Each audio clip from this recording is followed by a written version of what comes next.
as a deadbeat parent would say, the phone works both ways.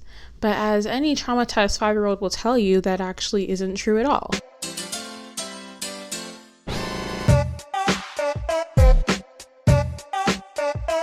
Unlike your deadbeat dad, I won't abandon you. Actually, you know what? I can't guarantee that because I didn't post a video last week and I'm an extremely inconsistent gal. So maybe you shouldn't rely on me, and maybe you shouldn't base your thoughts and feelings in your life off of what I do, which is actually the topic of today's video, which is parasocial relationships.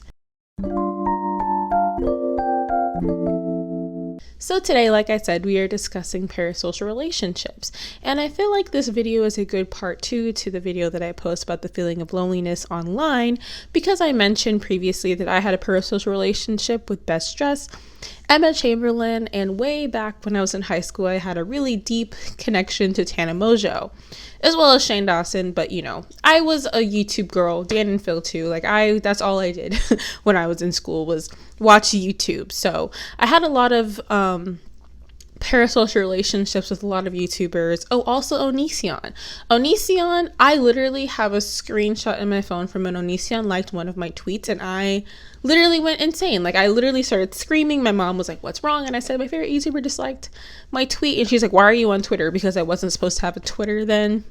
It's a lot. It was a lot that I was going through during this time, and parasocial relationships were something that was almost the foundation of why I didn't feel so alone when I was in high school and, middle school and all of that, because I had these people that I watched that I was obsessed with watching and that I felt like were my friends, even though they didn't know me at all. I'm sure at some point in the beginning of this year or last year, you probably have heard the term parasocial relationship at least once. For me specifically, the word became I already heard of the word before because I took psychology when I was in high school, but I think that specifically in the past year or so, John Mulaney, he was the reason why this was brought up, because John Mulaney, if you don't know, he decided to get a divorce from his wife about a year ago.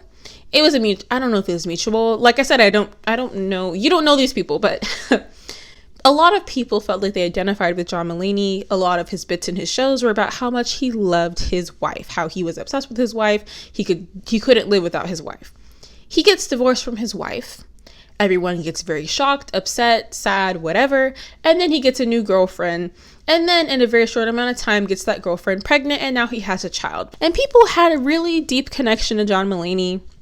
And for some reason, that just struck a nerve. So people were going bananas. People were going crazy in the streets. I say in the streets, but really I just mean Twitter, as well as TikTok, over John Mulaney. And it got me thinking, and it brought the question for a lot of people online during that time is why do consumers and why do people's audiences feel so entitled that they know a person's life and circumstances? We don't know John Mulaney. We don't know any celebrities. We only know the information that they give us, but also the information that they give us doesn't make us somehow entitled to all of the information about them. And also doesn't mean that we necessarily are friends with them, because in the grand scheme of things, we don't know them. We know a manufactured version of them that they decided to show to us, publicly. So in case you do not know what a parasocial relationship, I feel like it is my duty to tell you what a parasocial relationship actually is. And a parasocial relationship is essentially defined as a one-sided relationship where one person extends their emotional energy as well as their interest and their time into a relationship with the person. Whereas the other party of this relationship, whether it be a celebrity, a YouTuber, an Instagram influencer, or a persona, because this extends to more than just a person, it could also be an animated character as well, they are completely unaware of that person's existence entirely, which when you say it like that, it sounds a little bit harsh, but I think in general, parasocial relationships are something that's integral to social media. Like right now, for instance, I make YouTube videos. I talk about pretty much whatever pops inside of my little brain, and people like to watch it for some weird reason. I still don't know why that is, but The reason why people come back to my videos is because at least I assume that they like me a little bit. You know, maybe someone out there has a parasocial relationship with me right now that I don't even know. And I feels kind of weird to say it like that, but that's kind of the foundation of social media. That's why a lot of times we see celebrities are transitioning to posting on social media so that they can be seen as more personable. People are more likely to want to buy something that, I don't know, Ashley Tisdale advertises because she's popular on social media right now. People care about what they're doing. Like, you know, the amount of people that I know that do everything that Bella Hadid does, or Gigi Hadid does, or Kendall Jenner, or Kylie Jenner. Like, people look up to these celebrities and they see them do things, and now suddenly they're changing their lives just because of the relationship that they feel like that they have with this person. You know, this person doesn't even exist. And I mean, the Ariana Grande stance, I can't even begin to speak about that. But the basis of parasocial relationships are simply the relationship that you have with the entity, whatever that may be, that is entirely one-sided or mostly one-sided. I mean, for instance, right now, I reply to comments, but at the grand scheme of things, I don't particularly know you, you know? So there could be that, but there is little interaction, pretty much nothing going on right there, right? So next, I wanted to just briefly talk about my personal relationship with parasocial relationships. Lord, that was a lot. I formulated my entire personality around a few YouTubers that I watched, which, you know, whenever they ask, like, oh, who did you watch when you were growing up off of YouTube? I started watching YouTube when I was about 8 years old, so I have seen everybody. I've had multiple phases. I have seen every single genre aside from, I don't know I guess I wouldn't say every single genre because I don't know every single YouTuber. I am so extremely online that I've been on every side of YouTube. I have at some point been obsessed with one person or another, and I still do that now. I still have YouTubers that I watch, which is weird because I'll watch them and then I follow them and then they follow me back on Twitter, and I'm like, weird going on there. But the point is that I had experienced with parasocial relationships pretty bad. I would say that the person that I clinged on to the most for so long would be a genuine tie between Shane Dawson, Onision, and Tana Mongeau. Crazy, right? Onision, I don't know what it was, because his videos were such content that was mindless, had no substance, and for some reason my little self was obsessed with Onision. I loved his videos, and I felt like I knew him. I felt like that he was my friend.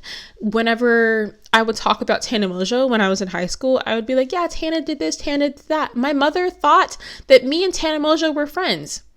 She would, like, literally one day she's like, well, why don't you ever hang out with Tana? And I'm like, oh, she's a YouTuber. And my mom was like, sounded like she was your friend the way you talk about her so much. I was obsessed with her. Also Shane Dawson pretty badly. I had his the Shane Dawson and Friends song, had that as my ringtone. Embarrassing, truly embarrassing to say the least. So the one thing that I could rely on and the one thing that I was just constantly watching was YouTube. And these people that I knew so well but didn't know me at all were crutches for my development, and I will never forget that, obviously. But to tie into my last video where I talked about parasocial relationships as well as loneliness, I kind of in a way briefly discussed it, but I didn't really go into depth about it. And obviously I mentioned, you know, people that I had relationships with that I felt like I was so close to, even though I didn't know them, and it made me feel less lonely. I think that a lot of people associate parasocial relationships meaning as though you don't have a connection to the outside world. I see so often there are so many characterizations of people, for instance, like the BTS army. Actually, that reminds me, there's a TikTok that I'm going to include in this video, funnily enough, because it works perfectly. Hey, wait, parasocial relationships are unhealthy. I don't give a pair of fuck. This is my best friend. This is my best friend. Obviously, this person is not friends with a BTS member, but the point is that you have this connection to a person almost similar as though you were to have had a connection to an animated character. People cosplay, people, you know, go to conventions because they love these fictional characters that obviously don't know them. At least with the actor, you can kind of see where you could get that from. But in general, there could be someone out here right now that is the Izuku Midoriya to my All Might, and I have no idea. And Midoriya has a very, very intense obsession with All Might, even though All Might now, they no longer have a parasocial relationship. He still seeks validation in him. It is honestly weird, but we often characterize a lot of stans and, you know, people that are in those fandoms as something that's negative and, oh, you need to get real friends. But in reality, you make friends by having these connections, you know, and if a person does feel lonely, they will feel less lonely. But just because a person has a parasocial relationship with somebody does not mean that they're sitting at home in their basement, like seething every single time Mr. Beast posts a video, you know? In this article that I read, because I do read articles for these videos, I do try to do a little bit of research. It says that historically parasocial relationships are viewed as pathological and a symptom of loneliness and isolation. However, one study found that there was no correlation between loneliness and the intensity of viewers' parasocial relationship with on-screen characters. Other research has decreased the stigma of such relationships and led clinicians to believe that such relationships can broaden one's social network rather than restrict it. Parasocial relationships can be good. It can help combat loneliness, if anything, and I feel like that I didn't understand that, and when I first was making this video, I truly was like, yeah, parasocial relationships because you're lonely. But then I realized that no, like, it can make you less lonely. It can make you be connected to communities. I mean, like I said, because of my obsession with, let's say, Onision, I met people on Tumblr. I talked to people in communities, or I guess Dan and Phil is probably a better example. Dan and Phil stands. There's still people that I follow on Instagram to this day that I met in like 2012 because of Dan and Phil. Like, you can have communities that are attached to people that you know, are connected to. I guess if that makes sense. So just because a person has a parasocial relationship with V from BTS does not mean suddenly that they're lame and they're lonely. It could just mean that they like V from BTS. So then the next question we want to discuss is, are parasocial relationships actually healthy? Because a person can become obsessed. We've seen so many times. For instance, Selena was horrifically, murdered by one of her fans. Christina Grimmie, also similar situation. We have people that are, even literally a week or so ago, Taylor Swift, her stalker tried to break into her apartment. Ariana Grande, her stalker did break into her house. Like, people have this thought process that they are close to their favorite celebrities or influencers when they're really not, and that can be very dangerous. But on a baseline level, we're not talking about the extremes, because we want to talk about the average human being that isn't, deranged. Is that healthy? And actually, it can be really healthy for a person to develop relationships with other people. And in an article I read, this doctor, her name is Dr. Gail Staver, I don't know. I don't know how to pronounce her name, and I feel very sorry, but I do know the first name is Gail for sure. She says that parasocial relationships usually don't replace other relationships, and in fact, it could be argued that almost everyone does this. They may serve some kind of purpose that other relationships don't.